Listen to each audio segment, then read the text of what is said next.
आप सब लोग।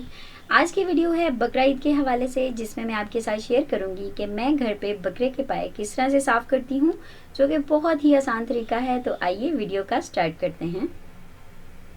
हमारे चैनल खाना फॉर घराना को सब्सक्राइब करें और साथ में दिए गए बेल आइकन को भी प्रेस करें लेटेस्ट नोटिफिकेशंस के लिए।